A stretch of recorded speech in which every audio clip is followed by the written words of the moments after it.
मैं अपनी जिंदगी को वहां से शुरू करता हूँ जहां से मैंने पहली दफा थिएटर किया था। उस थिएटर ने मुझे शऊर दिया था और वहीं मुझे तालियों का एक्सपीरियंस हुआ था। किसी ने मेरे लिए तालियां बजाई थी। मेरे घर वाले मेरे बारे में कहते थे कि हमारा एक बच्चा जाया हो गया, पता नहीं किस तरफ निकल गया और क्या कर रहा है हमें नहीं पता। मेरे अंदर इतनी सलाहियत है कि आपको मजबूरन मुझे काम देना पड़ेगा। जब मैं स्टार बना तो मेरी बीवी को इनसिक्योरिटी होनी शुरू हो गई। हमारी पूरी इंडस्ट्री पे मार्केटिंग एजेंसीज ने पंजे गाड़े हुए। इसीलिए अभी आपने देखा होगा 2-3 फिल्में आई हैं, उसमें सिर्फ मायरा खान हीरोइन है। वो जो स्टूडेंट फिल्म पढ़ रहे हैं उन्हें काम मिले, वो काम करेंगे तो अच्छी नई अप्रोच के साथ फिल्में बनेंगी। वरना यही पैथेटिक से हमारे एक्टर हीरो यही फिल्में बनाते रहेंगे, यही आते रहेंगे और इन्हें इश्क के अलावा कुछ आता नहीं है, तो यही इश्किया फिल्में मिलेंगी।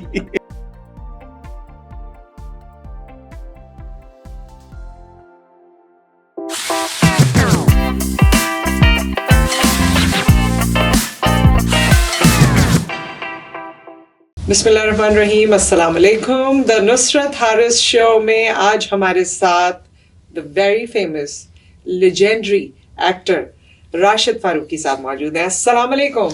वालेकुम सलाम। कैसे हैं आप? मैं बिल्कुल ठीक ठाक। पाकिस्तान में तो बड़े इंटरव्यू किया आपके साथ, आज हमने कहा अमेरिका में करके देखते हैं इंटरव्यू। अच्छा, मुझे इसलिए ज्यादा ये अच्छा लग रहा है कि आपने पहला इंटरव्यू मेरा किया था कोई आज से 20 साल पहले। हाँ। उसके बाद दूसरा किया उसके 10 साल बाद और अब आप एक और इंटरव्यू कर रही है वो 10 साल के बाद। हाँ। तो मेरा कुछ 30 साल का एक्सपीरियंस है। हाँ। उसमें 3 इंटरव्यू है। 3 इंटरव्यू है, मुझे लगता है उससे ज्यादा है क्योंकि मैंने आपके सोलो आपसे गुफ्तगू की है 1 से 2 बार, फिर एक बार फैमिली के साथ हुआ है। जी बिल्कुल, है ना, आपकी वाइफ के साथ, बेटी के साथ, और अब एक यहाँ पर आके। जी बिल्कुल। टाइम ही नहीं देते थे ना, मसरूफ इतने रहते हैं। मैं चाहता हूँ कि अगर मैं कोई बात करूँ तो पीछे कुछ काम तो कर लूँ, फिर उस बात करने में मजा आता है ना। हाँ। अगर मैंने कुछ किया हुआ ही नहीं है, वो रिपीट बातें करूंगा तो फिर बेकार हो जाएगा। तो राशिद साहब यहाँ अमेरिका में क्या कर रहे हैं? कोई प्रोजेक्ट के सिलसिले में आए हैं या यहाँ आ गए हैं? बहुत लोग आ गए हैं, तो क्या आप भी आ गए हैं या कुछ सोच रहे हैं, क्या कर रहे हैं? नहीं, मैं आया था एक अवार्ड शो के लिए। अच्छा। और मैंने सोचा था कि मैं थोड़ी छुट्टियां गुजारूंगा, वेकेशन, रिलैक्स। मैंने बहुत काम किया है पिछले दिनों, बहुत सारे ड्रामे, हर वक्त काम किया है, तो मैंने कहा थोड़े दिन में आराम करूंगा। यहाँ आया तो फिर मुझे लगा कि अगर मैं इतने दिन रहूंगा तो मैं करूंगा क्या, मतलब यहाँ तो बोर हो जाएगा आदमी। तो फिर मैंने एक चीज़ सोची कि चलो मैं एक्टिंग करता हूँ, क्यों ना लोगों को कहूँ कि आओ मुझसे एक्टिंग सीखो। तो मैंने उसका सादा सा एक फॉर्मूला देखा, एक एक्टिंग वर्कशॉप ऑर्गेनाइज की। हाँ। लोगों को इनवाइट किया, मुनासिब तादाद में लोग आ भी गए। तो फिर मैंने उनके साथ एक्टिंग वर्कशॉप की, जो कि मैं समझता हूँ कि किस तरह एक्टिंग को परस्यू करना चाहिए। जो मैंने सीखा था वो मैंने उन्हें सिखाया, उन्होंने बहुत अच्छा फीडबैक दिया। फिर मैंने दूसरी की, फिर मैंने तीसरी की, अभी मैं चौथी और आखिरी कर रहा हूँ, उसके बाद मैं चला जाऊंगा यहाँ से। अच्छा, तो ये एक्टिंग वर्कशॉप्स जो हैं, इसमें कैसा फीडबैक आपको मिला? किस लेवल पे कर रहे हैं आप? अभी चौथी आप, और ये भी क्योंकि ये इनकम्प्लीट सी बात हो गई ना, चौथी करवाएंगे चले जाएंगे, तो व्हाट नेक्स्ट? नहीं, ऐसा नहीं होगा। अगर मुझे लोगों ने, मैं बहुत सारे लोग जो अब तक मेरे साथ वर्कशॉप में आए हैं जिन्हें मैंने ट्रेन किया है, तो अगर वो चाहेंगे तो मैं मुस्तकबिल में भी ऐसा करता रहूँगा। तावक्ती है कि मैं इसे कोई एकेडमी की शक्ल ना दे दूँ। ये उस पर डिपेंड करता है कि लोग इसको कैसे लेते हैं। अगर मैं जो चीज़ सिखा रहा हूँ और जो मैंने सोचा है कि एक्टर को ऐसा होना चाहिए, जैसे कि मुझे पता चला था और 30 साल के एक्सपीरियंस से मुझे मालूम हुआ कि एक्टर कैसे डेवलप होना चाहिए, तो उस तरह मैं डेवलप करता हूँ। मेरा फोकस जो है वो ज्यादातर नौजवान, उन्हीं में से लोग आगे से इस प्रोफेशन को अपना सकते हैं, कुछ इनमें सीरियस हो सकते हैं। तो अगर वो मुझे मिल जाती है, हाई स्कूल से बच्चों के जहन में होता है उन्होंने क्या करना है, तो आई थिंक हाई स्कूलर्स से लेकर कॉलेज लेवल तक ये सारे लोग, और बिल्कुल यहाँ पर तो बाकायदा हर चीज की, क्योंकि उन्होंने क्लब्स भी बनाए हुए स्कूल में कि डांसिंग क्लब है, एक्टिंग क्लब है, सिंगिंग है, दीगर और चीजें भी हैं। सो आई होप कि ये बहुत अच्छा आपके लिए भी साबित हो और लोगों को आपसे सीखने का मौका मिले। तो राशिद साहब, हम आपके प्रोजेक्ट्स पे भी बात करेंगे जो हमेशा ही करते हैं, लेकिन पॉडकास्ट का फायदा ये होता है कि टाइम आपके पास होता है और आप बात कर सकते हैं। जी जी। कराची में कहाँ पैदा हुए, कहाँ से जिंदगी की शुरुआत हुई, क्या क्या किया, आपकी कहानी, आपकी ज़बान। मैं एक फौजी का बेटा था अच्छा। मेरे फादर फौज में थे और मैं मलीर कैंट में पैदा हुआ। उसके बाद मेरे फादर तो जंग में शहीद हो गए, तो हम मलीर कैंट से आ गए बाहर और फिर हम मुख्तलिफ जगह कराची में ही पले बढ़े। क्या क्या उम्र थी आपकी वालिद की शहादत के वक्त? उस वक्त मेरी उम्र होगी कि मैं तीसरी क्लास में पढ़ता था, कुछ 7-8 साल होगी, इतनी थी। उसके बाद से ज़िंदगी अपने हाथों से बनानी थी। सब बहन भाई मिलके काम करते थे, मतलब सभी अपने अपने शोबों में काम करते थे। मैंने भी एक शोबा चुन लिया जो कि मुझे बहुत बाद में मिला अपने लिए ये काम, लेकिन बहरहाल जब मिला मैंने चुन लिया और फिर मैं जब से अब तक यही काम करता हूँ। अच्छा, ये तो आपने ऐसी तेजी में फ्लैश की तरह आपने जो है ना जिंदगी बताई। बचपन के बाद एक्टिंग पे आ गए? नहीं, बचपन के बाद लड़कपन, बहुत सी चीजें पता था आपको हमेशा कि एक्टिंग करनी है? नहीं पता था। बचपन से लेकर लड़कपन तक तो जिंदगी ऑटो पे गुजरी। बस जो दिमाग में होता था वो करते थे और कुछ सोच समझ के नहीं करते थे। मैं अपनी ज़िंदगी को वहाँ से शुरू करता हूँ जहाँ से मैंने पहली दफ़ा थिएटर किया था। उस थिएटर ने मुझे शऊर दिया था कि वो मतलब ज़िंदगी होती क्या है, कैरेक्टर क्या होते हैं, बिहेवियर क्या होते हैं, ये इस तरह से मुझे पता चला था। और वहीं मुझे तालियों का एक्सपीरियंस हुआ था कि किसी ने मेरे लिए तालियां बजाई थी। उससे पहले तक मैं वो बच्चा था जिसे घर में भी काउंट नहीं किया जाता था। तो जब वो हुआ तो वहाँ से मैं सीरियस हुआ और फिर मैंने इसे हासिल करना शुरू किया कि यार अच्छा एक्टिंग है तो ये तो ये तो क्राफ्ट लगती है, जो कि मुझे बाद में पता चला कि ये क्राफ्ट होती है। तो मैं इसे सीखता हूँ। फिर मैं उसकी तलाश में निकल गया। मैं इधर भी गया, इंडिया भी गया, बहुत सारी जगहों पर मैंने लोगों से भी मिला। थिएटर फिल्म देखने का मुझे शौक़ हो गया, मैं पढ़ने का शौक़ हो गया, सारी चीज़ें अल्टीमेटली एक्टिंग के ही लिए मैं करता था। तो एक ज़माने में और फिर खुशकिस्मती से मुझे ऐसे लोग मिले जिनके साथ मैंने जो थिएटर किया वो कामयाब भी हुआ और मुझे इल्म भी मिला। इसी तरह बहुत सारे जैसे गोयते इंस्टीट्यूट था या PACC होता था, इनके प्रोफेशनल्स आते थे उस ज़माने में कराची में। उसमें मैं कोशिश करके घुस जाता था उनकी वर्कशॉप में, वहाँ से ट्रेनिंग लेता था। फिर वो ना आपको एक सिरा मिलता जाता है। आपको जो चीज़ चाहिए होती है एक सिरा मिल जाता है, फिर आप डोर खींचते रहते हैं। तो बिल्कुल इसी तरह फिर मैं जब मुझे वो पता चला कि ये क्राफ्ट क्या है तो फिर मैंने उस क्राफ्ट की किताबें हासिल करना शुरू कर दी। तो ये सब के वक्त जब आप ये कर रहे थे, आज भी अगर कोई ये बच्चा कहता है ना कि मैंने एक्टर बनना है, गो कि ये बहुत फैसिनेटिंग करियर है, अगर आप निकल गए तो बस फिर स्काई इज द लिमिट। लेकिन माँ बाप डरते हैं कि भाई शुरू की मुश्किलात होती हैं, कोई ऐसी ये नौकरी नहीं है ना, ये एक चांस है, हो गया तो हो गया, नहीं हुआ तो नहीं हुआ। तो एट दैट टाइम जब आपने शुरू किया और फिर वालिद का साया सर पर नहीं था, तो माएँ भी बड़ी परेशान होती हैं, घर वाले परेशान होते हैं। तो ऐसी कोई परेशानी आपको फेस करने को मिली कि उन्होंने कहा कि ये क्या कर रहे हैं? बिल्कुल, मेरे घर वाले मेरे बारे में कहते थे कि हमारा एक बच्चा ज़ाया हो गया। अच्छा। मतलब वो पता नहीं किस तरफ निकल गया और क्या कर रहा है हमें नहीं पता। लेकिन मेरे लिए इंटरेस्टिंग बात जो थी ना इसमें से, जो मैं अब वर्कशॉप में डिलीवर करता हूँ, कि इम्पॉर्टेंट ये होता है कि एक इंसान है और हर इंसान में कुछ सलाहियतें होती हैं कि मिसाल के तौर पर वो इमेजिन कर सकता है, वो ऑब्जर्वेंट होता है, वो कॉन्फिडेंट होता है, वो रिलैक्स हो सकता है या वो कॉन्सेंट्रेटिव हो सकता है। अच्छा, कुछ इंसानों में तो ये सलाहियतें होती हैं उसकी गुजारी हुई ज़िंदगी की वजह से उसमें ज़्यादा होती है, लेकिन जिन लोगों में ये नहीं है उन्हें हम एक्सरसाइजेस से बार बार करवा के यही सलाहियतें पैदा कर सकते हैं उसके अंदर।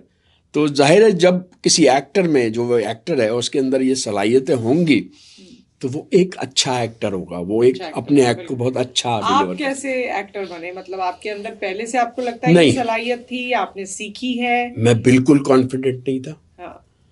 हाँ, अलबत्ता अकेला बहुत था, मैं रहता था, तो मैं इमेजिनेटिव जरूर था। क्यों अकेले क्यों रहते थे, पहले ये बात बताएं। अकेला ऐसा रहता था, मैंने आपको बताया कि मैं वो बच्चा था जिसे घर वाले भी लिफ्ट नहीं कराते थे। तो बजाय इसके कि मैं जिद करूं कि मुझे इम्पोर्टेंस दी जाए या मुझ पे फोकस हो, मैं सोचता ज़्यादा था। मैंने किताबें पढ़ना, कहानियां पढ़ना बहुत जल्दी शुरू कर दी थी। अच्छा। तो उसमें मैं ज़्यादा रहता था। जैसे मैं इमरान सीरीज पढ़ता था या उससे भी उससे भी नीचे के लेवल पे मैं बच्चों की दुनिया या नौनिहाल डाइजेस्ट ये भी पढ़ता था। उसमें कहानियां जो होती थी मुझे फैसिनेट करती थी। तो उन कहानियों को पढ़ने की वजह से मेरी इमेजिनेशन बहुत स्ट्रांग थी। मैं वो कहानियां मुझे नजर आती थी और बहुत सारे कैरेक्टर्स में मैं अपने आप को भी देखता था। जो लीडिंग कैरेक्टर होता था मैं खुद बन जाता था। तो इस वजह से मेरी इमेजिनेशन स्ट्रांग थी और ऑब्जर्वेशन भी थी, सेंसिटिव में था बिकॉज ऑफ मेरे फादर नहीं थे और दुनिया में मुझे इंटरेक्ट करना पड़ता था। बहुत सारी चीज़ें मेरी मतलब की नहीं होती थी, बहुत सारी मुझे नागवार गुजरती थी। तो बजाय इसके कि मैं उसका बरमला इजहार करता, महसूस हो जाती थी, वो अपने अंदर रख लेता था। गुस्से आते थे, मैं नहीं इजहार कर सकता था, मैं अपने अंदर रखता था। इसी वजह से मैं शायद अनकॉन्फिडेंट हो गया था कि मैं बोल नहीं पाता था लोगों से ज़्यादा अच्छे तरीके नहीं होते थे। मैं सारी महफिल में सारा पूरी टाइम जाए मैं खामोश एक कोने में बैठा रहता। मेरी में इतनी हिम्मत नहीं होती थी कि मैं खड़े होकर अपनी बात का इजहार कर सकूं या मैं कोई कुछ कह सकूं या सिर्फ अटेंशन ही अपनी तरफ ले लूं, ये मेरे पास नहीं था। जब से मैंने थिएटर शुरू किया, वो शुरू कैसे हुआ? फिर कोई इतना शर्मीला हो या लैक ऑफ कॉन्फिडेंस हो, तो फिर वो मौका कब आया कि जब आपके दिल में ये दस्तक हुई कि नहीं मैं तो क्राउड फेस कर लूंगा? आई मीन ये अपने आप में बड़ी अचीवमेंट है। ये लम्हा ऐसा आया कि हम बैठे रहते थे, जॉब मैंने कर ली थी जिंदगी के एक लम्हे में वक्त में। तो मैं जॉब करता था और जो मेरे पास फारिग वक्त होता मैं एक जगह जाके 4-6 लोगों के साथ बैठा रहता था। शायद बात नहीं करता लेकिन बैठा जरूर रहता था। तो वहाँ पर कोई मेरे बड़े भाई का कोई दोस्त आया और उसने कहा यार हमारे साथ ड्रामा करोगे? मैंने अच्छा ड्रामा टीवी पे? कहने नहीं टीवी पे नहीं, हम स्टेज पे करेंगे। मैंने ये क्या होता है? कहने आओ चलो। मैं उनके साथ चला गया। एक वो पॉलिटिकल से लोग थे, उन्होंने एक पॉलिटिकल से ड्रामा बनाया था। उस वक्त नई जमहूरियत आज़ाद हुई थी, जमहूरियत आई थी हमारे मुल्क में बहुत लंबे मार्शल लॉ के बाद। अच्छा। तो वो पहली दफ़ा ड्रामा किया, उसमें एक मजहबी से आदमी मौलवी का कैरेक्टर था। मौलवी हमेशा मुझे फ़नी लगा है तो मैंने वो फ़नी से कैरेक्टर करा। तो जब वो कैरेक्टर किया वो स्टीरियोटाइप सा कैरेक्टर था, लेकिन उस पर लोगों ने तालियां बजाई। मुझे आके मिले, मेरे साथ तस्वीर भी खींची, मेरी तस्वीरें खींची, एक आध अखबार में भी आ गई। उसके बाद तो भैया मज़ा आ गया ज़िंदगी का। और वो भाई मैं फिर बताने लगा लोगों को जाके कि भाई ये हो गया वो हो गया। ये मैं करता रहा थोड़े दिन तक। मैंने थिएटर वेटर करना शुरू कर दिया, अच्छा खासा मैं थिएटर करने लगा। आपको पता है हमारे शहर में वायलेंस शुरू हो गया था, बहुत शदीद किस्म का ख़तरनाक वायलेंस था। थिएटर वेटर होता नहीं था। इसलिए आप क्या करें, एक्टर अपने आप को मैं एक्टर समझने लगा। अब क्या करें? तो फिर सोचा है टेलीविज़न जाते। अब टेलीविज़न कैसे जाएं? टेलीविज़न तो जा नहीं सकते ना, मतलब ऐसे तो जैसे अभी आप कह रही थी कि भाई अपनी अपनी लॉबीज होती है, कोई नया तो इंटर हो नहीं सकता। और मैं तो बिल्कुल ही बात कर रहे हैं। हाँ पीटीवी की बात तो पीटीवी में तो उस जमाने में मैं सुनती थी जब मैं वहाँ काम करती थी कि एक वक्त था कि लाइनें लगी रहती थी, अंदर नहीं आ सकते थे। मरहूम आमिर लियाकत साहब भी वो खुद आए पीटीवी और कहने लगे कि कितने अरसे बाहर खड़ा रहा, आज मैं यहाँ अंदर हूँ। मुझे अच्छी तरह पता है, मैंने 6 महीने वहाँ गुजारे थे दरवाजे पे। मैं रोज जाता था लेकिन अंदर जाने का सुर मुझे नहीं पता था कैसे जाते। बहरहाल फिर मुझे किसी ने बताया कि वो गजनफर साहब आए हैं, उन्होंने वो किया, तो मैं उनके पास चला गया, उन्होंने मुझे कैरेक्टर भी दिया।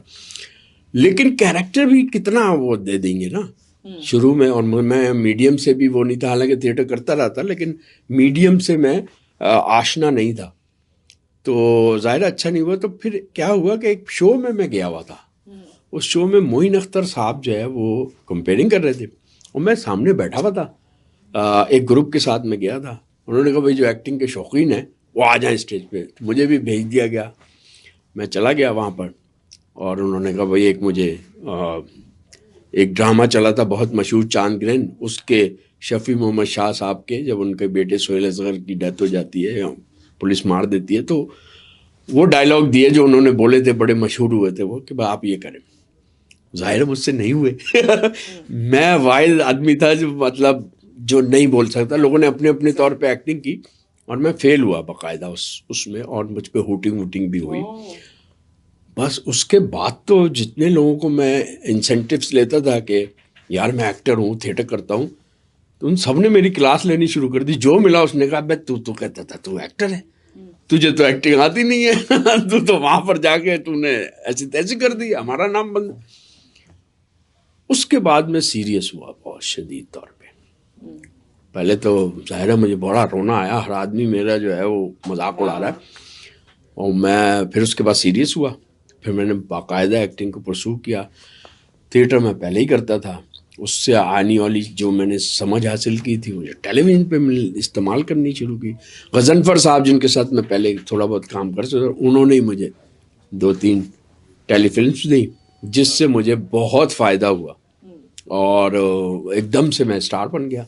मतलब वो इस तरह की थी कि एक टेलीफिल्म में मैं तज़ीन हुसैन के साथ था, जो इनकी तलत साहब की बेटी थी, और दूसरी फिल्म में मैं रुबीना अशरफ का हस्बैंड था, लीडिंग कैरेक्टर।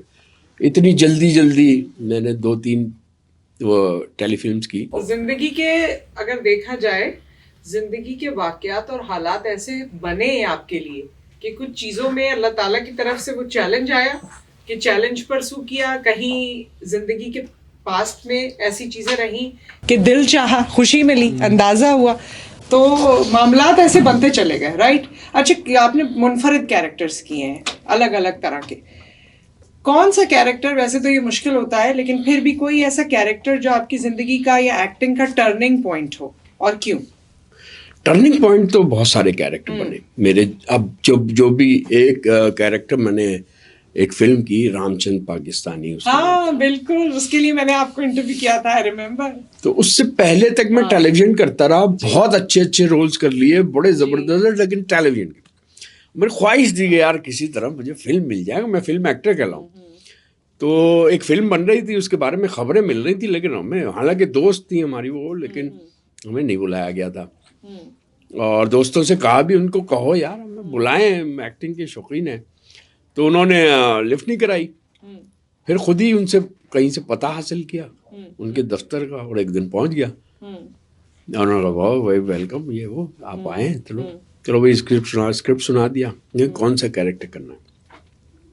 मुझे चूंकि पता था उस फिल्म के बारे में, ये बन रही है और क्या क्या हो रहा है, तो मैंने कहा सारे कैरेक्टर तो आपने दे दिए हैं लोगों को, आप ऐसा करें मुझे कोई भी कैरेक्टर दे दें, मुझे सिर्फ फिल्म एक्टर अपने नाम के साथ लिखना है और कुछ नहीं था, आप मुझे कोई कैरेक्टर दे दें। तो उन्होंने कहा ठीक है, मैं शाम को बताती हूँ तुम्हें। शाम को उनका फ़ोन आया, उन्होंने कहा मैं सोच रही हूँ तुम्हें लीडिंग कैरेक्टर के लिए, शंकर का कैरेक्टर है, वो नंदिता दास का हस्बैंड है, और उस कैरेक्टर के लिए। मैंने कहा उसके लिए तो आपने किसी और को रखा हुआ, करनी नहीं, उसको मैं ले लूँगी, तुम करोगे? मैंने कहा जी मैं करूँगा बिल्कुल।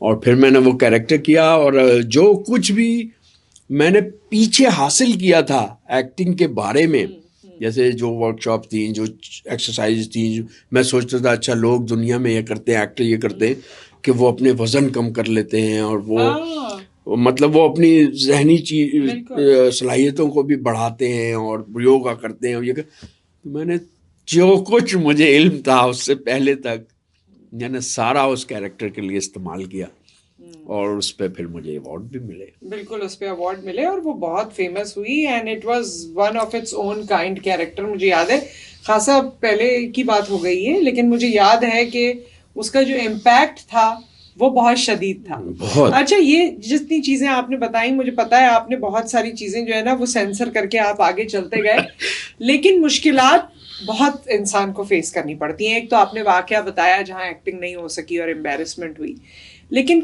क्या कोई ऐसा प्रोजेक्ट भी था जो आपने साइन किया, आपको बड़ी खुशी थी, लेकिन उस सेट पे आपको बहुत मुश्किलात हुई, चाहे वो लोगों के रवैये हों, चाहे वो अपनी एक्टिंग की स्किल हो, चाहे वो कोई और चैलेंज हो?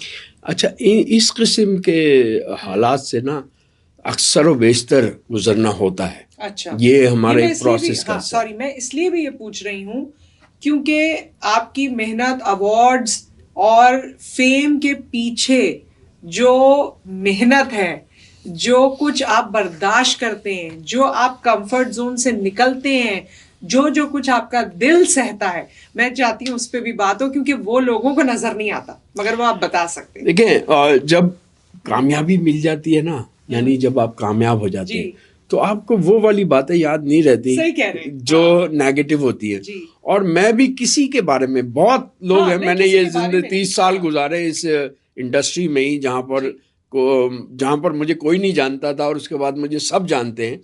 तो उस दौरान का जो रास्ता है उसमें सब बेशुमार नेगेटिव बातें हुई हैं। मैं वो दोहराना भी नहीं चाहता और मैं उन्हें याद भी नहीं रखता। मुझे वो वाली चीज़ अच्छी लगती है जब मैंने जो कुछ कारनामे जिससे मैं समझता हूँ वो किए।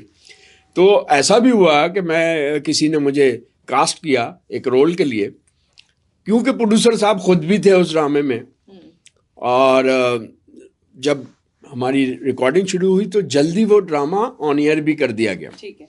आगे होती रहेगी रिकॉर्डिंग। ड्रामा चला तो जाहिर है मेरा कैरेक्टर थोड़ा सा ज़्यादा नज़र आने वाला था। हाँ।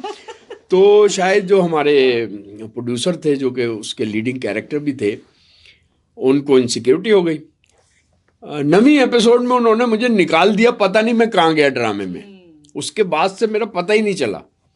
तो जाहिर है इस पे मैं खुश तो नहीं हूँगा, लेकिन मैंने उसे बर्दाश्त किया। मैंने उनसे कोई एहतजाज नहीं किया, क्योंकि मैं एहतजाज करने के हक में नहीं हूँ। मैं साबित करना चाहता हूँ कि मेरे अंदर इतनी सलाहियत है कि आपको मजबूरन मुझे काम देना पड़ेगा। अगर आप कमाना चाहते हैं पैसे तो आप मेरे ज़रिए कमा सकते हैं। मैं चाहता हूँ कि लोग इस तरह से मुझे कास्ट करें।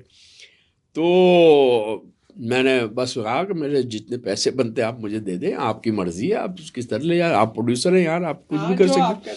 उनसे तो मैंने कोई शिकायत नहीं की। अच्छा राशिद साहब, लेकिन प्रोफेशनली आपके लिए, क्योंकि आपने कैरेक्टर्स बहुत सिलेक्टिव या तो खुद चूज किए या वो आपके नसीब में या हिस्से में आए हैं बाय चांस या जो भी है, लेकिन आपका कैरेक्टर जो करना है ना, उसके लिए उतने ज़्यादा रोल्स होने चाहिए कि आप बार बार उस तरह की चीज़ें करें और वही चीज़ प्रोफेशनली या फाइनेंशियली आपको लेकर चलती रहती है। क्या आपके पास इस तरह के रोल्स आते गए? क्योंकि आप देखिए, अगर किसी ने हीरो या हीरोइन का रोल करना है, उनके पास एम्पल अपॉर्चुनिटीज होती हैं, यहाँ नहीं तो वहाँ, वो नहीं तो ये। जिन्होंने अम्मा अब्बा बनना होता है, यूजुअली उनको भी मैं देखती हूँ घूम फिर के वही। आपके जो है ना वो कैरेक्टर एक डिफाइंड रोल्स होते हैं, मेथड एक्टिंग होती है, डिफरेंट किस्म का आपका पूरा ऑरा होता है। क्या इतनी अपॉर्चुनिटीज पाकिस्तान में बन रही हैं? क्या आपकी जो जर्नी है प्रोफेशनल, वो इस हवाले से सही चलती रही, या क्या उसमें कोई स्पीड ब्रेकर्स आए? नुसरत, मैं एक बात वैसे ही बताना चाहूँगा कि बहुत खुशकिस्मत रहा हूँ ज़िंदगी भर में। मैं नियत करता हूँ कि मैं जिस तरह की मेरी सोचें हैं, मुझे काम उसी तरह से ऑफर हो और जो मेरी ज़रूरत है उसके मुताबिक मुझे वो मिल जाए, उसका मुआवजा। तो मैं खुशकिस्मत रहा हूँ कि जो सबसे अच्छे वाले रोल्स होते हैं वो मुझे ऑफर होते हैं। और जो नहीं, अब तो क्यों नहीं होंगे? नहीं, वो तो क्यों नहीं, पहले भी मैं बता रहा हूँ। और जब कोई ऐसा कैरेक्टर मिल भी जाता है ना जो मुझे नहीं करना चाहिए और जिसकी चकाचौंध की वजह से मैं उसे ले भी लेता हूँ, तो मैं उसे कर नहीं पाता। ना कोई ऐसी गड़बड़ हो जाती है कि वो मेरे उससे निकल जाता है। और जो कैरेक्टर हमारी इंडस्ट्री में जो सबसे सुथरे वाले अच्छे वाले कैरेक्टर होते हैं, जो मुझे मिलने चाहिए, जो मैं समझता हूँ, वही मुझे ऑफर होते हैं। और उसी में गेम भी पूरी हो जाती है। मिलते तो बहुत हैं, लेकिन गेम यानी आपकी कैलकुलेशन, आपका कॉन्ट्रैक्ट, आप उसे पूरा कर लें, वो वाली चीज़ जो है ना, उसे मैं गेम कहता हूँ। तो वो गेम पूरी उन कैरेक्टर पे होती है जो मुझे करने चाहिए, जिससे मुझे और इज्जत मिलनी होती है, जिससे मुझे और सेटिस्फैक्शन। अच्छा, तो बचपन में तो घर में काउंट नहीं होते थे आप, घर में नहीं होते थे तो मोहल्ले में भी नहीं होते होंगे, रिश्तेदारों में भी नहीं, लेकिन अल्लाह ने ऐसी आपके लिए माशाल्लाह तरक्की लिखी थी कि दुनिया, मतलब मुल्क क्या, पूरी दुनिया में आपका नाम अल्लाह ताला ने माशाल्लाह किया। अब क्या हाल है? घर वाले तो चले अपने होते हैं, लेकिन उनका क्या हाल है? मतलब बहन भाई, अम्मी ने आपको देखा सब तरक्की करते हुए? जी, वालदा मेरी फिर बहुत ज़्यादा मुझ पे सबको बताती थी मेरा बच्चा है। एक दो दफ़ा ऐसा हुआ कि मैंने कोई ड्रामा किया, मैं अम्मी से मेरी नाराज़गी हुई किसी बात पे, तो अम्मी ने मैंने ड्रामा किया है मदर्स डे का, मैं उन्हें जाकर बताया कल वो ड्रामा आ रहा है, आप देख लीजिए। नाराज़ भी थी तो उन्होंने बंद कर लिया दरवाज़ा, बात नहीं की। लेकिन दूसरे दिन जब मैं उनके पास गया तो उन्होंने दरवाज़ा भी खोला, चाय भी बनाई हुई थी, बिस्किट भी रखे थे मेरे लिए, उन्होंने बहुत बार ये बातें भी की। तो इस तरह से मन भी गई। और माँ बाप तो मान ही जाते हैं। बहन भाई भी हैं, बहन भाई भी बहुत फ़ख्री करते हैं, हमेशा मुझे यही लिखते हैं मुलाकात मेरी कम होती है, ज़्यादातर मेरे बहन भाई अमेरिका में ही हैं। अच्छा। तो अभी मैं जब आया हूँ तो सबसे पहले मैंने पहली दफ़ा अमेरिका आया तो उनसे मुलाकात की मैंने जाके, और वो मुझे इस मेरे कमेंट जो करते हैं वो इसी तरह करते हैं कि हम बहुत आप पे प्राउड हैं, हम उस पे। बाकी लोग वो वाले मिलते हैं जो मोहल्ले में मिलते हैं, अरे तुम्हें याद है हम तुम्हारे मोहल्ले में रहते थे, हम बराबर में रहते थे, यहाँ रहते थे। बहुत सारे लोग ऐसे होते हैं जो आपके बहुत करीबी होते हैं जी। ऐसे मेरे भी कुछ दोस्त हैं जिनके साथ मैंने जिंदगी गुजारी है। तो वो एक मेरे दोस्त ने मुझे कमेंट किया कि यार मुझे यकीन ही नहीं आता कि मैं तेरा तू वही है तू कुछ और है। तो वो मेरा दोस्त यहीं पर है, अब कनाडा में रहता है, उससे मेरी रोज हर दूसरे तीसरे दिन बात होती है। तो वो मुझे कहता है यार तू पता नहीं कुछ और है, क्या से आई है ये रूह तेरे अंदर कि ये तू इस तरह की चीजें करता है। तो मैंने कहा यार ये अलमिया है। अच्छा, ये इस पे ये बात भी कहनी जरूरी है कि हम जिन बच्चों को हल्का लेते हैं ना, बच्चों को या टीनेजर्स को, अरे ये क्या करेगा, ये बेकार है, फलाने का बेटा बेकार है, फलाने की बेटी है, तो ऐसी क्या, वो क्या से क्या हो जाए, यू नेवर नो, कुछ भी नहीं पता आपको। अब मैं बता रहा हूँ ना, जो लोग मुझे जानते हैं बचपन में वो कहते हैं हमें यकीन नहीं आता कि आप जो है ऐसे भी हो सकते हैं। तो कोई भी बच्चा किसी वक्त भी किसी चीज़ से मुतासर होके क्या करना शुरू कर दे और किस तरह नाम ले ले, और अल्लाह मियाँ उसके काम में इस तरह बरकत डाल दे कि वो लोगों को अजीज हो जाए, ये तो आप नहीं कह सकते। ये नहीं कह सकते, ये वाकई वक्त का पता नहीं होता। और जो लोग बहुत पॉपुलर होते हैं बचपन में स्कूलों में, कभी कभी वो गुमनाम हो जाते हैं, पता नहीं चलता। मैं ये भी एक लकीली एक चीज़ आपको बताऊं कि मेरी वालदा यहाँ आई थी मेरे भाई को विजिट करने के लिए। तो यहाँ उनकी डेथ हो गई। अच्छा। बीमार हुई, फिर उनकी डेथ हो गई, तो उन्हें यहीं पर दफन कर दिया। चूंकि मेरे पास कोई वीज़ा नहीं था तो मैं उनकी कब्र पे भी नहीं आ सका, फातिहा भी नहीं पढ़ सका। लेकिन मेरे अंदर ये ख्वाहिश थी कि यार मैं किसी तरह अमेरिका जाऊं और मैं अपनी वालदा की कब्र पे फातिहा पढ़ूं। ये एक बहुत शदीद ख्वाहिश थी जिसका जिक्र मैंने किसी से भी नहीं किया था। सडनली मुझे एक लेटर मिलता है MTV का कि जी आपको एक नॉमिनेट किया है कैरेक्टर के लिए और ये शो हो रहा है अमेरिका में, तो आप वहाँ जाएं। अब मुझे ये भी नहीं पता कि मेरी वालदा की कब्र कहाँ है और मैं कहाँ जा रहा हूँ। उसमें ह्यूस्टन लिखा हुआ था। फिर मैंने मालूमात शुरू की तो पता चला ह्यूस्टन और डैलस कोई ज़्यादा दूर नहीं है, आप बहुत मज़े से जा सकते हैं। उन्होंने वीज़ा दिलवा दिया, मेरा टिकट दे दिया मुझे, और उसके बाद मैं यहाँ आ गया।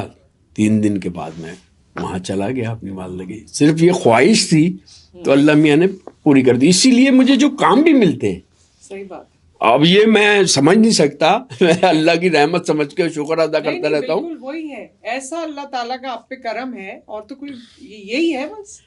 10 साल पहले मिसाल के तौर पे 2007 में मैंने रामचंद्र पाकिस्तानी की। उसके बाद मुझे बहुत सारी फिल्में छोटी मोटी में काम करता रहा फिल्मों में, लेकिन जो अच्छी वाली फिल्म मिलनी थी वो मुझे 10 साल के बाद 2018 में लाल कबूतर मिली। वो भी भरपूर काम था, जितना मैंने हासिल किया सब उसमें लगा दिया, वो काम हुआ। अब 2025 में एक फिल्म मिली है मुझे जो कि बायोपिक है अब्दुल खालिक की, जो कि वाकई बहुत अच्छी फिल्म है, जिसमें बाकी की मेरी जो अब हासिलात हैं वो सारी इस्तेमाल हो रही है। तो ये अल्लाह का करम है, और क्या कह सकते हैं। जिंदगी में सबसे ज्यादा क्लोज किससे हैं आप?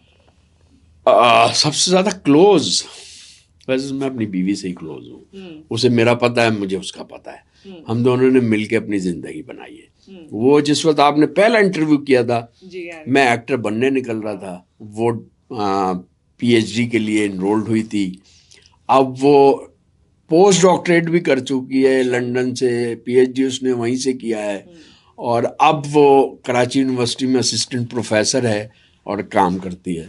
मैं एक एक्टर हूँ जो अमेरिका में बैठ के आपको इंटरव्यू दे रहा हूँ। तो ये हमारा सफर रहा, तो मैं उसी के मतलब आप लोगों ने साथ ही ग्रो किया है। हाँ, शादी के बाद बिल्कुल बिल्कुल, दोनों ने एक दूसरे को सपोर्ट किया और हम आगे बढ़ते रहे।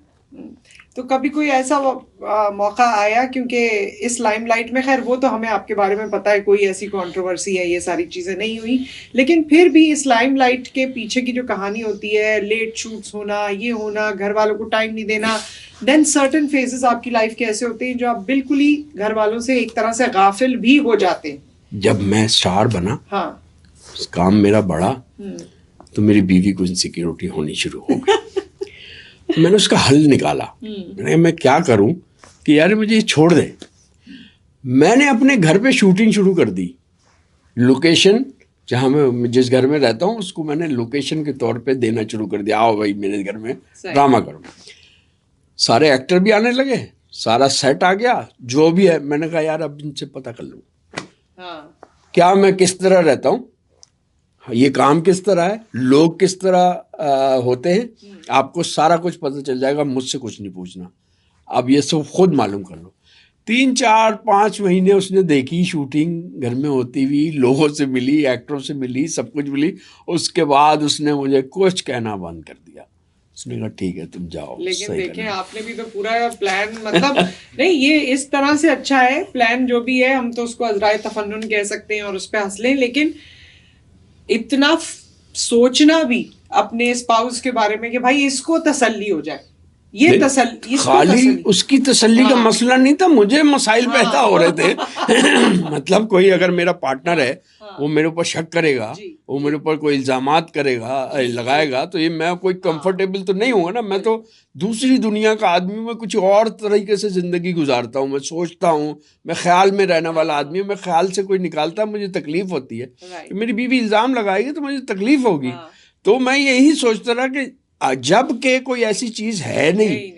मेरे बारे में पूरी सोसाइटी जानती है, सारी इंडस्ट्री जानती है कि मैं किस किस्म का आदमी हूँ, मैं सेट पे किस तरह बिहेव करता हूँ, लोग मेरे दोस्त किस तरह हैं, वो मेरे। तो क्या जरूरत, मतलब मैं बजाय इसके कि बेगम को अपने सेट पे ले जाऊं, मैं सेट ही घर ले आऊं। देखो जिससे दिल चाहे पूछो, जिससे दिल चाहे बात करो। सही बात है। और आपकी जिंदगी का जो एक महवर है माशाल्लाह, वो आपकी बेटी है। हाँ यार, बेटी है मेरी जिंदगी का महवर, एक ही बेटी है। और मैं चाहता हूँ कुछ ज़्यादा से ज़्यादा अच्छी जिंदगी उसकी हो इंशाल्लाह। तो अब बस यही है कि अल्लाह उसकी उम्र दराज करे और उसे अच्छा और आला पाए का इंसान बनाए इंशाल्लाह, आमीन। सो वो आपसे शेयरिंग का, उसका कुछ मीडिया का कभी रुझान नहीं हुआ? वो बिल्कुल भी नहीं। उसे मीडिया से बिल्कुल भी दिलचस्पी नहीं है। वो एक शोबे से मुंसलिक है और उसने मुझे कहा है कि किसी को बताना नहीं है। आपने अपने किसी इंटरव्यू में बता दिया, मैंने 1-2 बार तो नाराज भी हुई।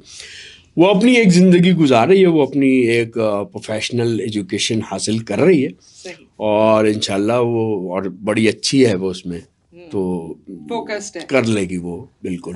तो मैं उसको बिल्कुल नहीं छेड़ता इस मामले में। तो ये छोटी सी स्वीट सी फैमिली है। मेरे ख्याल में जब इस तरह का फैमिली स्ट्रक्चर होता है, क्योंकि मेरा भी शादी से पहले यही फैमिली स्ट्रक्चर था, हमने शायद उस ज़माने में भी बात की थी, तो ये एक बड़ा ही डिफरेंट किस्म का और बहुत ज़्यादा क्लोज नेट फैमिली होती है कि एक औलाद है आपकी और माँ बाप हैं, तो उसी में सारी चीज़ों का महवर वही है घूम फिर के। तो आजकल कुछ यहाँ से शॉपिंग करने के लिए नहीं कहा, यहाँ से कोई लिस्ट आपको? मुझे अभी था, मौका मिला, ये मेरे एक दोस्त हैं शाहिद इकबाल जो रंग फिल्म फेस्टिवल के हैं, तो वो जा रहे थे पाकिस्तान, मैं पाकिस्तान जा रहा हूँ।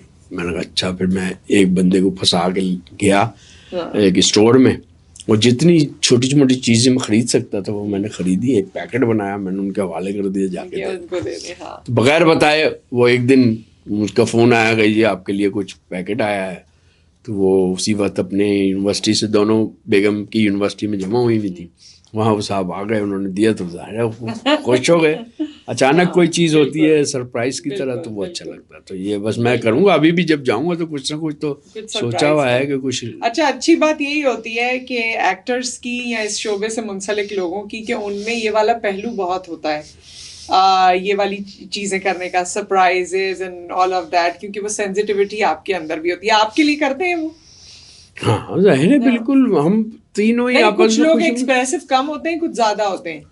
कुछ लोग बहुत सी चीजें बनाते हैं, इवेंट्स क्रिएट कर रहे हैं वो नहीं, ऐसी तो नहीं है, क्योंकि हम तीनों ही प्रोफेशनल हैं। मतलब खाली तो कोई भी नहीं होता, सब अपने तीनों अपने अपने कामों में होते हैं, लेकिन फिर भी इतना वक्त निकाल लेते हैं। कोई छोटी सी चीज़ ऐसी ज़रूर कर देते हैं जिससे ये एहसास हो कि जनाब ये तुम्हारा यादगार दिन है। तो कोई। अच्छा, पाकिस्तान में ओवरऑल आपको कैसा फ्यूचर लगता है अब फिल्म का, खास तौर पे फिल्म की बात तो हमें करनी है, क्योंकि फिल्म एक आती है और फिर वो बस आती है और बस फिर एक आती है। अच्छा, मैं अभी भी नाउम्मीद नहीं हूँ। बावजूद इसके कि जो अभी फिल्म पाकिस्तान में बन रही है वो बेचारे एक्टर बना रहे हैं और वो खुद ही अपने ऊपर ही फिल्म बना के पेश कर देते हैं, पैसे वैसे भी लगाते हैं। लेकिन उनको कितनी दिनों तक, मतलब अगर कोई हीरो है और वो हर साल एक फिल्म देता है तो इवन शाहरुख खान को भी कुछ ना कुछ उसमें नई चीज़ लेके आनी पड़ती है, सिर्फ एक चीज़ नहीं बेच सकते आप।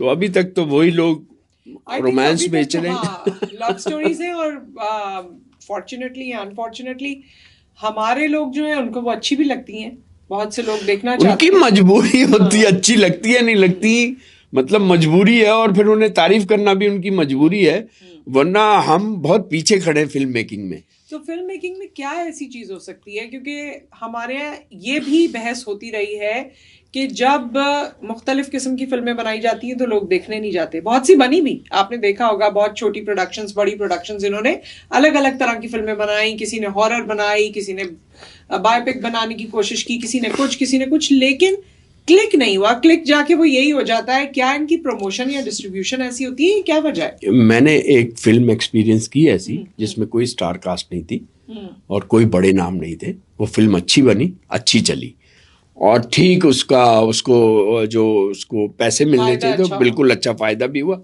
सब कुछ ओके था उसका। ये पहली बात तो ये कि मैं इसलिए उम्मीद अफजा हूँ कि हमारे मुल्क में अब ख़ास तौर पर कराची में जो यूनिवर्सिटीज़ हैं उन्होंने फिल्म पढ़ाना शुरू कर दिया है। सही। उनसे निकले हुए जो डायरेक्टर हैं, अगर आप उनसे मिल लें ना, उनके अंदर इतनी आग होती है कि आपकी सोच है।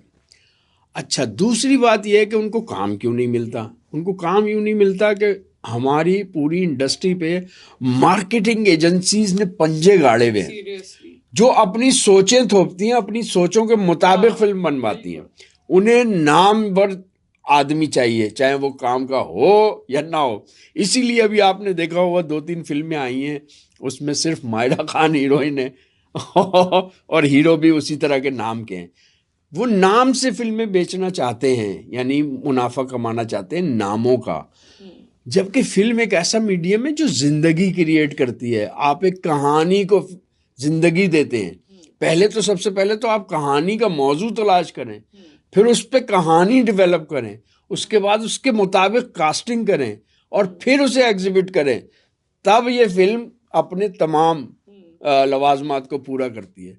लेकिन बदकिस्मती है कि उन नौजवानों को मौका नहीं मिलता जिन्होंने फिल्म पढ़ी है, जिन्हें मौका मिलना चाहिए। मैं तो कभी कभी राशिद साहब, मेरे शो में बच्चे आते थे, स्टूडेंट्स यूनिवर्सिटीज़ के, और वो फिल्म मेकिंग उन्होंने की होती थी। 3 मिनट की फिल्म, 5 मिनट की फिल्म, 15 मिनट की फिल्म, और ऐसी बनी होती थी उसकी, मतलब ओवरऑल जो लुक थी और जो उसमें स्टोरी थी, या 3 मिनट में या 5 मिनट में एक, वो भी आपने शायद फिल्म देखी होगी जिससे बड़े अवार्ड मिले, जिसमें कुछ कहा नहीं गया था, खामोश फिल्म थी वो, उसमें कोई भी अल्फाज नहीं थे। मैं बता देता हूँ उस फिल्म का नाम। हाँ। उस फिल्म का नाम था डेजर्ट जर्नी। 9 मिनट की वो फिल्म थी और उसे उसी ने बनाया था, उस डायरेक्टर ने बनाया था जिसका नाम था कमाल खान, और जिसने बाद में लाल कबूतर बनाई थी। और उसके बाद उस लाल कबूतर वो फिल्म थी जो ऑस्कर के लिए भी नॉमिनेट हुई पाकिस्तान से, और पाकिस्तान में भी उसने अच्छा बिजनेस किया, बावजूद के वो उसकी कोई स्टार कास्ट नहीं थी। लेकिन जब वो अगली फिल्म लेने के लिए गया, लोगों ने कहा कि भाई आप फिल्म बनाए हमारे लिए। जब वो उनसे मीटिंग के लिए गया तो उससे कहा कि यार फलाने एक्टर को ले लो, फलानी लड़की को ले लो, आजकल वो मार्केट में बहुत इन है, इस पे फिल्म बिकेगी। उसने हाथ छोड़ लिए कि मैं ये फिल्म नहीं कर सकता, मैं अपनी तरह की फिल्म बनाऊंगा। और आजकल वो ऑस्टिन में बैठा हुआ है, पाकिस्तान में सिर्फ कमर्शियल करने के लिए जाता है। यानी हमने एक बहुत ज्यादा टैलेंटेड आदमी को अपने मुल्क से जाने पे मजबूर कर दिया। ये लेकिन बात वही है ना, ये बात उन्हीं लोगों पे आ जाती है जो आप मार्केटिंग की, एडवर्टाइजिंग की, स्पॉन्सरशिप्स की, और हमारे उस माइंडसेट की बात कर रहे हैं जो लोग अब रूल कर रहे हैं और जो आर्ट को पजीराई नहीं दे रहे हैं। आर्टिस्ट की जो एक वैल्यू है उसके तहत वो चीज़ें कर रहे हैं, वो भी करनी चाहिए, वो गलत नहीं है। ज़ाहिर है आर्टिस्ट ने बड़ा काम किया होता है, हम उनकी रिस्पेक्ट करते और वो भी काम होना चाहिए, but at the same time जो आपका आर्ट रिफ्लेक्ट होना चाहिए उसका भी तो कोई तरीका निकलना चाहिए। तो उसके लिए तो वो आर्टिस्ट को बुक करना चाहिए ना। अब एक हीरो है, फिल्म स्टार हीरो है, वो एक फिल्म बना रहा है, वो अपने से आगे निकलने ही नहीं देता, ना उसे कहानी की फिक्र है ना किसी चीज की फिक्र है, उसे फिल्म के लवाजमात का नहीं पता। उसने कहा मुझे आना है, मेरी प्रमोशन होनी चाहिए फर्स्ट क्लास तरीके से, मतलब मेरा नाम में इजाफा हो, मेरे नाम पे बिके। यार वो नाम वाम तो बन जाता है, फिल्म ऐसे ही रह जाती है, जिसे फिर मतलब उसके चाहने वाले तो पसंद करते ही होंगे उसकी वजह से, लेकिन वो एज ए फिल्म बिल्कुल खत्म हो जाती है, वो फिल्म नहीं रहती। अच्छा, अब नीलोफर भी तो एक हालिया मूवी यहाँ ह्यूस्टन में भी बड़ा उसका चर्चा था, लोग देखने गए, क्या हुआ उसके बारे में क्या ख्याल है आपका? नीलोफर में मैंने भी एक छोटा सा रोल किया है, कुछ नेगेटिव सा रोल है, बुनियादी तौर पर वो लव स्टोरी है। अच्छा, इस फिल्म के साथ कुछ हादसे भी हुए हैं कि ये बहुत तवील अरसे में बनी है, यानी बीच में कोविड भी हो गया, फिल्म रुक गई, अच्छा। बहुत कुछ हुआ जिसकी वजह से फिल्म बहुत अरसा लगा फिल्म को सिनेमा तक पहुंचने में। फिल्म अच्छी है, मैंने देखी, लेकिन ऐसा लगता है कि थोड़ी सी और तवील होनी चाहिए थी फिल्म। कहानी की का फुकदान लगता है, बहुत छोटी सी कहानी है कि एक साहब पे एक खातून जो है वो साहब उन पे आशिक हो गए, और उनकी वो नाबीना है तो देख ही नहीं सकती वो कौन उनसे है, लेकिन उनका इश्क डेवलप हो गया और मोहब्बत भी हो गई, सब वो उन्हें पसंद करने लगी। सडनली कहीं टीवी मोबाइल से में जो है वो खातून भी सुन रही थी, उनको पता चला कि इनका बैकग्राउंड क्या है, और ये तो पहले से शादीशुदा हैं और इनके बारे में बहुत कुछ है। तो वो जाहिर है वो फिर उन्होंने वो किया, माइंड किया इस बात को, और वो सब कुछ छोड़ के वो लंदन चली गई। और फिर जब इनका टीवी मुबाहिसा हो रहा था, एक टीवी प्रोग्राम में शरीक थे और बातें हो रही थी, ये जो फिल्म के शुरू से शुरू होता है और आखिर तक जाता है वो, तो उसमें वो वापस आ गई और उनके लिए सब कुछ ओके हो गया। तो ये कहानी थी, कहानी इससे ज़्यादा भी हो सकती थी, कहानी इससे ज़्यादा दिलचस्प भी हो सकती थी, और जो सीन्स थे वो और ज़्यादा दिलचस्प भी हो सकते थे। चलें, कोई मसला नहीं है, वही थे। फिल्म रुक के बननी चाहिए थी। फिल्म में जो कॉन्फ्लिक्ट था वो ज़रा कम मिकदार में था। वो दोनों, वही बात है कि वो फवाद खान की प्रोडक्शन है, सही, तो सबसे ज़्यादा फवाद खान ही होंगे जो वो चाहेंगे। हालांकि मेरे दोस्त हैं यार, अगर आप सुन रहे हो तो मुझे माफ़ कर देना, ये मेरा ज़ाती वो है। वैसे भी आई थिंक हम लोग फीडबैक हमें सुनना चाहिए, उससे पता चलता है अपने बारे में बहुत सी चीज़ें इंसान को नहीं अंदाजा होता। लेकिन सुनना जो है ना वो सब लोगों के बस की बात नहीं होती, और ख़ासकर तनकीद सुनना। एक दफ़ा मैं आपको एक तनकीद की बात बताऊं कि एक दफ़ा मैं जब कैरियर के शुरू में था तो मैं एक साहब के पास गया, बड़े मशहूर से डायरेक्टर थे, किसी से मैंने हाथ पांव जोड़े कि यार मैंने एक्टिंग करनी है, इनके पास ले चलो, ये ड्रामा कर रहे हैं। ओ मुझे लेके गए उस आदमी के पास, उन्होंने मुझे देखा, बोले इधर आओ, खड़े हो। खड़ा हो गया मैं, पहला मेरा उनसे मिलना, और मैं उनसे मिलने गया हूँ एक्टिंग हासिल करने। उन्होंने तुम पान खाते हो? उस ज़माने में पान खाता था। निकल जाओ, पान खाने वाला एक्टर नहीं बन सकता। उसने मुझे भगा दिया बाकायदा। सही। और मैं घर, मतलब जहाँ भी मेरी ठिकाना था वहाँ तक मैं रोता हुआ गया, बहुत दुख हुआ। लेकिन रात को मैंने सोचा इस बात पे, और उसके बाद ज़िंदगी में आज तक मैंने पान नहीं खाया। तनकीद लेनी चाहिए, वो बात बिल्कुल सही की उसने इस रूड लहजे में कि अब मैं उसे नेगेटिव लेता तो मैं आज यहाँ नहीं होता। और अगर वो शायद बहुत प्यार से बोलते तो आप पे वो असर नहीं होता। हाँ, वो फिर असर नहीं होता। उन्होंने जिस तरह से कहा, मैं उनका आज तक, फिर उन्होंने मुझे एक दफ़ा अभी थोड़े दिन पहले उन्होंने मुझे फ़ोन किया कि यार मैं एक सीरियल कर रहा हूँ, तो तुम्हें कैरेक्टर तुम्हारा होगा। वो नहीं जानते थे कि मैं ये वही आदमी जिसको उन्होंने इतने साल पहले ये किया था। तो मैंने उन्हें बताया, आपने तो मेरे ऊपर एहसान किया यार, आपने तो मुझे एक्टर बनाया। तो फिर मैंने उन्हें पूरा किस्सा भी सुनाया, तो बहुत हंसे। कहने मेरी आदत होती है यार, मैं इस तरह बोल देता हूँ, क्या करूँ।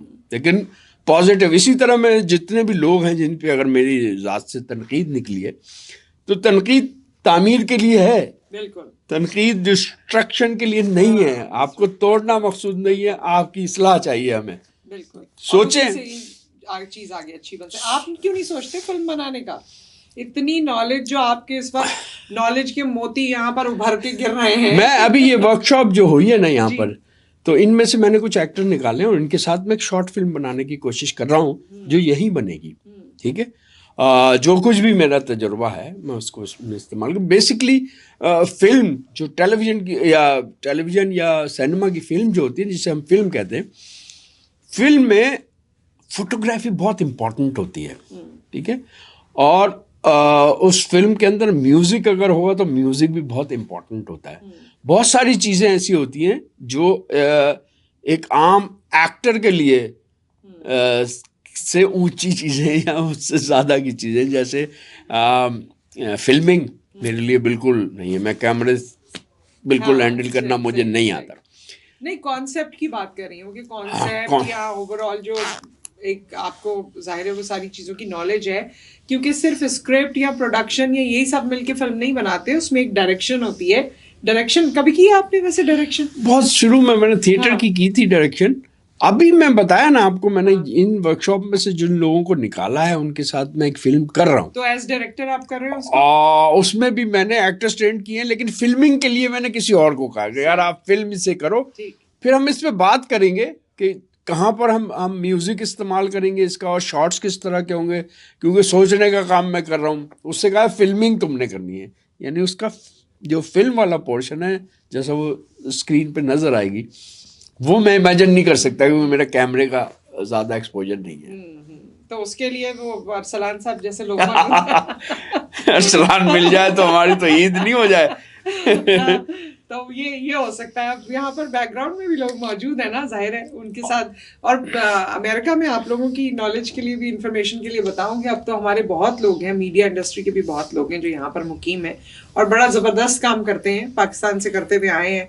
तो यही मेरे ख्याल में सारे ग्रुप को एक साथ मिलना चाहिए और कुछ क्रिएशंस करनी चाहिए अब यहाँ पर। मैंने वो सारा प्रोजेक्ट जो है वो रंग फिल्म फेस्टिवल के साथ शुरू कर दिया है, उनको शामिल कर लिया है। अच्छा, उन लोगों की यहाँ पर काफ़ी वो है, उन्होंने अपना सारा सेटअप बनाया हुआ है। कुछ कॉम्पिटिशंस भी करते हैं, मैंने सुना है, वो फेस्टिवल करते हैं और उनकी इसी तरह की एक्टिविटीज़ हैं। तो उसकी भी हम प्लानिंग है, मैं उसको रिवील नहीं करना चाहता इस तरह, क्योंकि जब प्रोडक्ट बन जाती है तब उसके बाद आप कुछ कहते हैं तो वो अच्छा लगता है, पहले से कहना मुनासिब नहीं। अब ये बताएं राशिद साहब कि अल्लाह ताला ने जिंदगी में बड़ा सब कुछ रिवर्स कर दिया मेरे ख्याल में। अगर आप उस वक्त के राशिद को देखें जो 13-14 साल का था और आज देखें तो आपको लगता होगा कि 365 डिग्रीज का पूरा एक 360 डिग्रीज का पूरा एक चेंज है। सो नेक्स्ट ख्वाहिश क्या है जो जिंदगी में अब हासिल करना चाहते हैं, या जिसका दिल चाहता है कि ये मेरी शॉर्ट टर्म ख्वाहिश है और ये मेरी लॉन्ग टर्म ख्वाहिश है? देखिए यार, कमाने के लिए तो मुझे एक्टिंग ही करनी है, चाहे वो टेलीविजन से मिल जाए, कमर्शियल हो, फिल्म हो, कैसी भी। लेकिन अगर ख्वाहिश की बात है तो मैं अब ऐसा काम करना चाहता हूँ जो मैं डिटेल कर सकूँ, ज़्यादा दिन तक किसी कैरेक्टर में रह के फिर मैं उसे स्क्रीन पे मुंतकिल करें। अच्छा, उसे जीने के बाद जी डिटेल्ड एक चीज़ होती है। मिसाल के तौर पे अगर मैं उस ये कोई बड़ी बात ना हो तो बताऊं कि जैसे गांधी, एक इंग्लिश का एक्टर ने गांधी का कैरेक्टर किया, उसने उसे लिव किया पूरा, और उसके बाद बहुत डिटेल कैरेक्टर करना हो ना, मैं अब इस तरह काम करना चाहता हूँ। कोई भी अगर मुझे कैरेक्टर मिले, जैसे अभी मैं एक बायोपिक कर रहा हूँ पाकिस्तान की, जो कि हमारे एक बहुत बड़े हीरो अब्दुल खालिक पर बनी हुई फिल्म बन रही है फिल्म, उसमें एक कैरेक्टर कर रहा हूँ अब्दुल खालिक के मेंटोर का, जो कि एक फ़ौजी है जो सूबेदार है, आर्मी में तैनात है। उस यूनिट में ज़रूरत पड़ी है एक बहुत तेज़ दौड़ने वाले आदमी की, तो ये सूबेदार ढूंढ के वो आदमी लेके आता है, फिर ग्रूम करता है और फिर उससे आगे बढ़ाता है। तो मेरे लिए, मैं फ़ौजी नहीं हूँ सारी जिंदगी, मेरे अब्बा ज़रूर फ़ौजी थे लेकिन मैं फ़ौजी नहीं रहा कभी भी। तो मुझे एक फ़ौजी की तरह एक कैरेक्टर करना है और फिर एक उसके अपने अंदर बहुत सारी चीज़ें पैदा करनी है और फिर वो कैरेक्टर प्ले करना है। तो मैंने कोशिश की है, जैसे जैसे ज़िंदगी बढ़ती जा रही है तो अब जो कैरेक्टर मिलते हैं उनको ज़्यादा आदमी टाइम दे के करता है, तो मैंने उसको अपनी ज़िंदगी में ज़्यादा टाइम दे के किया। जैसे मैंने रामचंद्र पाकिस्तानी किया था, उसको मैंने जितना टाइम दिया था इसको उससे ज़्यादा टाइम दिया, ये भी उसी तरह का कैरेक्टर। अच्छा, पाकिस्तान के कोई पॉलिटिशियन ऐसे हैं जिसको आप प्ले करना चाहते हैं? यार मैं पर्सनली सरदारी साहब, इमरान खान, कोई भी, यानी बिलावल भुट्टो, ये सियासतदान जितने हैं ना मुल्क के, मैं उन्हें सियासत को भी बहुत सीरियसली एक शोबा समझता हूँ। जैसे कि हमारे बहुत सारे शोबे हैं, हमारा मेडिकल का शोबा है, हमारा एजुकेशन का शोबा है, हमारी पॉलिटिक्स है, हमारा रिलीजन है, इन सारों में कैरेक्टर बैठे हैं।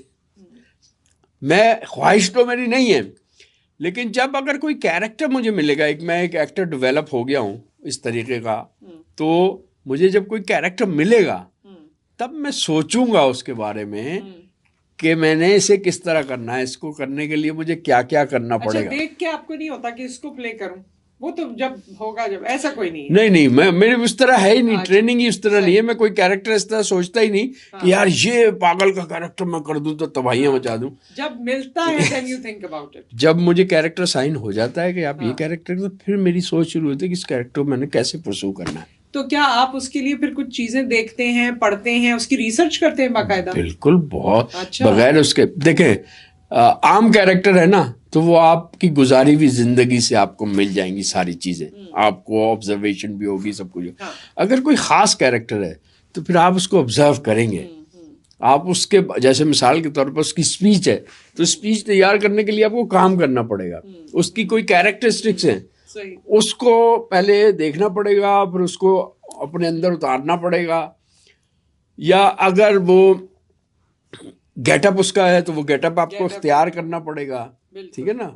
वो यही एक्सरसाइजेज हैं इमेजिनेशन की, ऑब्जर्वेशन की और कंसंट्रेशन की, जिनके थ्रू आप कर लेते हैं। तो क्या अकेले में भी कभी राशिद साहब किया है, जैसे कोई कैरेक्टर आपको मिला, आप उसको सोच रहे हैं, कर रहे हैं, घर में बैठे हैं, तो क्या कभी उसको प्ले करने की भी कोशिश करते हैं अकेले खुद ही? ये काम सारा होता ही अकेले है। राइट। हाँ, मतलब करते हैं अभी भी, क्योंकि इतना माशाल्लाह आपको काम करते हुए टाइम नहीं, मैं आपको बता रहा हूँ, मैं काम मुझे स्क्रीन पे करना, रिकॉर्ड कराने में इतना मजा नहीं आता जितना उसे तैयार करने में मजा आता है। ये तो एक और तरह का काम है। आप अकेले हैं, जैसे ये लाल कबूतर में मैं एक पुलिस वाले का कैरेक्टर कर रहा था, लीडिंग सा कैरेक्टर था, और उसमें बहुत सारी चीज़ें थी उसकी। मैं उस वक्त पुलिस वाला नहीं था, मुझे उसकी बॉडी लैंग्वेज के बारे में, उसमें एक वॉक थी उसकी जाने की, बहुत इंपॉर्टेंट सी वॉक थी जब उसने जाना होता है कहीं पर, और भी बहुत सारी चीज़ें थी, वो सब मैंने अकेले ही तैयार की हैं। किसी को नहीं पता मैं ये कर रहा हूँ, लेकिन जब मैं वहाँ करने जाता हूँ तो खुद मेरे अंदर वो पैदा हो चुकी हैं, और मैं उसी तरह वॉक करूँगा। किसी को नहीं पता ये कैसे वॉक कर रहा है, और ना कोई नोटिस करेगा। लेकिन जब फिल्म में जब वो चलेगी तो वो तसलसल में आएगा, वो एक पूरा कैरेक्टर बन जाएगा। जी बिल्कुल। जिंदगी में किस चीज पे राशिद साहब आपने फोकस किया, प्रोफेशन से हट के बात कर रही हूँ, जो आपकी जिंदगी के उसूल रहे, जिस पे आप कॉम्प्रोमाइज नहीं करते? यार, एक तो यही है, मेरा बुनियादी मोहब्बत जो है ना मेरी, ये है कि मैं अपने काम से मोहब्बत करता हूँ।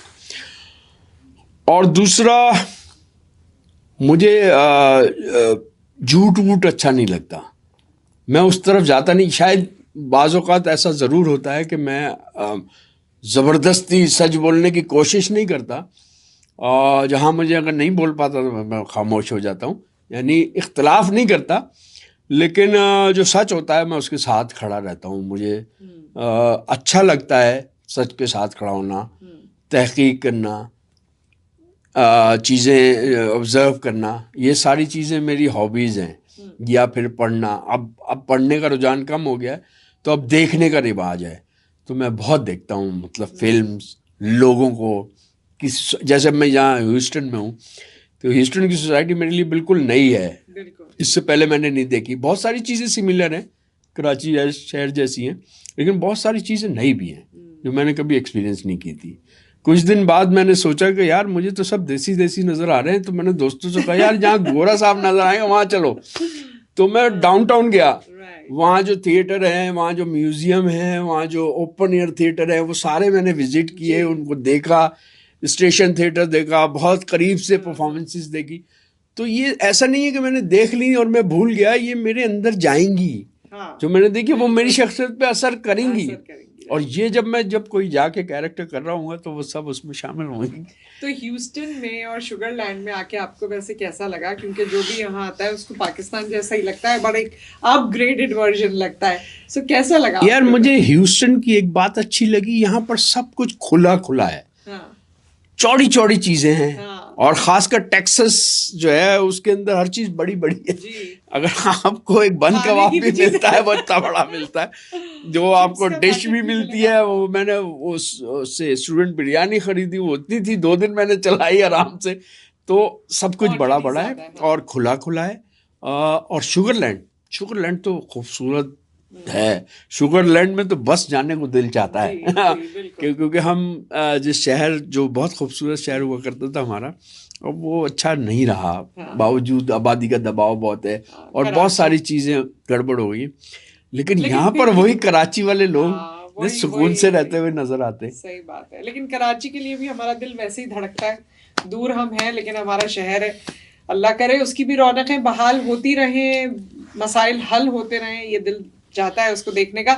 लेकिन कराची वाले और पाकिस्तान वाले जहाँ आते हैं उस जगह को अपने जैसा बना लेते हैं। कभी मौका हो तो बताएंगे।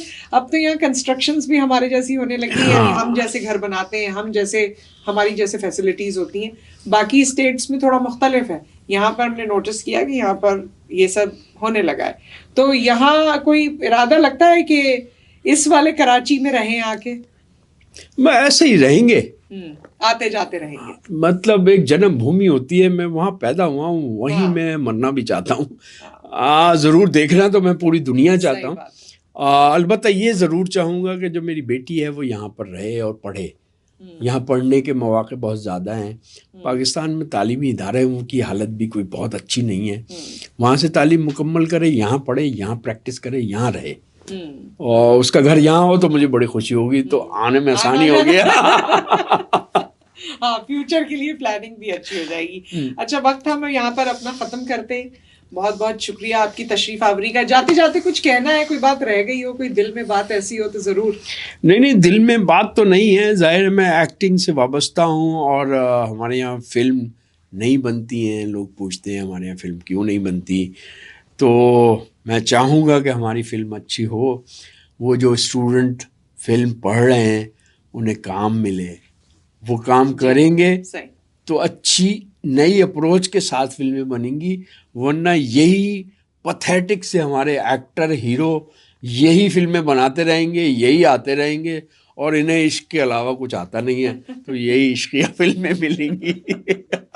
So with that, अब ये जुमला वायरल हो गया तो बस फिर आपकी हो ही जाए। इसलिए थैंक यू सो मच। मुलाकात आपसे होती रहेगी, बल्कि आपकी एकेडमी के हवाले से या जिस तरह आप काम करना चाह रहे हैं, जिस जानिब काम करना चाह रहे हैं, उसे भी हम फोकस करेंगे और उसमें कोशिश करेंगे कि कैसे हिस्सा ले सकते हैं, कैसे सबको हिस्सा बना सकते हैं। Thank you so much, all the best to you. आप सबका भी बहुत शुक्रिया। फीडबैक से हमें आगाह कीजिए। और ये हमारी जो प्रोडक्शन है ये हाइब्रिड वन कंस्ट्रक्शन की जानिब से पेश की जा रही है। आपसे फिर मुलाकात करेंगे। अल्लाह हाफिज।